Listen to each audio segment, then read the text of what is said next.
Welcome back to Etheria Restart. Today I want to share with you guys the team that I'm utilizing to take down Rengokutsu inside of Etheria Restart. I'm going to show you the team, how it's built, why I'm actually farming this zone, and some additional tips for when you are farming these zones. Guys, if you haven't yet played Etheria Restart, I have a QR code for you guys right here and a link in the description. This code gets you the game for free with a 10 additional summons just for utilizing the code. So I appreciate you guys supporting the channel. Now let's get into the team that we're using to slay this raid.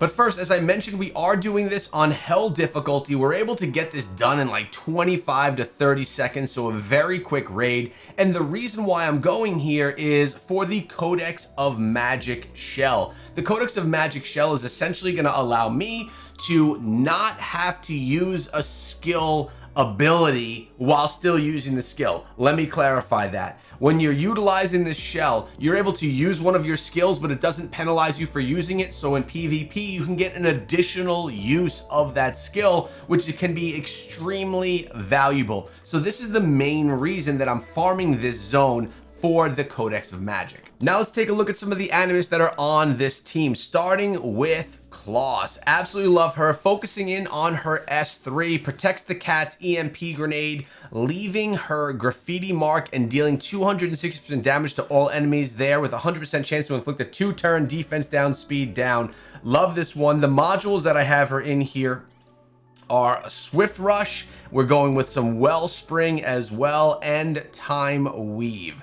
So that's how we have her built out. As you can see, 4 Wellspring, plus 12 on Swift Rush, and plus 6 on the Time Weave. Moving on, we are of course utilizing our girl Lily, focusing on that S1 and her S2 as well. If we take a look at her modules, we're looking at a Swift Rush plus 12, Bramble plus 2, Bloodbath plus 3, and Time Weave plus 3 as well. If you take a look at the shell, we're going with Artistant on her as the shell. If you want to take a look at Kloss, also Gigabyte is the shell that we're going with right there.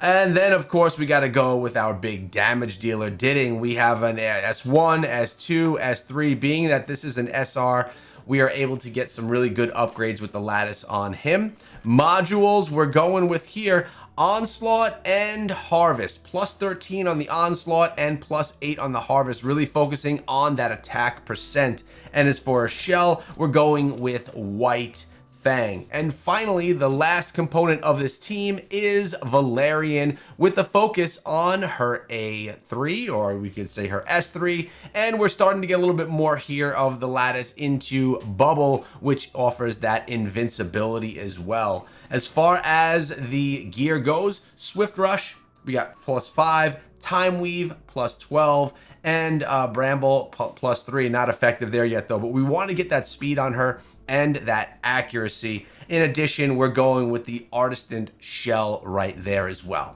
So now that you've seen the team put together, you can see them in action. This is on full auto. No need to go off of auto for this one at all either. And something that's worth noting that you should really change the setting of is if you come over here to the top with that setting option, you're able to turn on this auto attacks order settings. So you could turn this off or you can turn it on. You can make sure that they are auto attacking the main boss rather than the minions around. In doing this, it's going to make these runs go so much faster. 27 seconds on that run right there. We can watch one really quickly from start to finish, which essentially is just a 27-second run.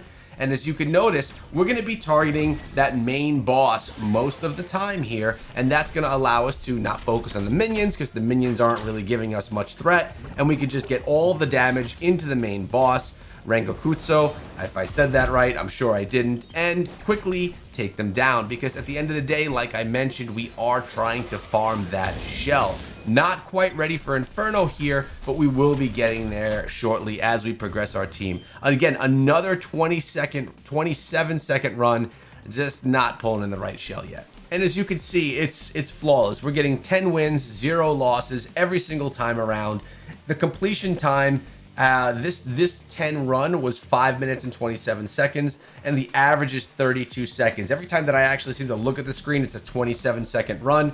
but it's been going really sweet. And we did get one of the Codex of Magic out of all of those 10 runs. As always, let me know if you're doing these battles against the same boss as I am, and you could always share the team that you're utilizing as well. I could always mess around with it inside of my game and see if I like it better than what I'm suggesting to you guys here today, but this one has been super solid. Again, I need to thank Etheria Restart for sponsoring today's video and urge all of you to use the QR code or link in the description to download the game if you have not yet played. Have a great day, guys.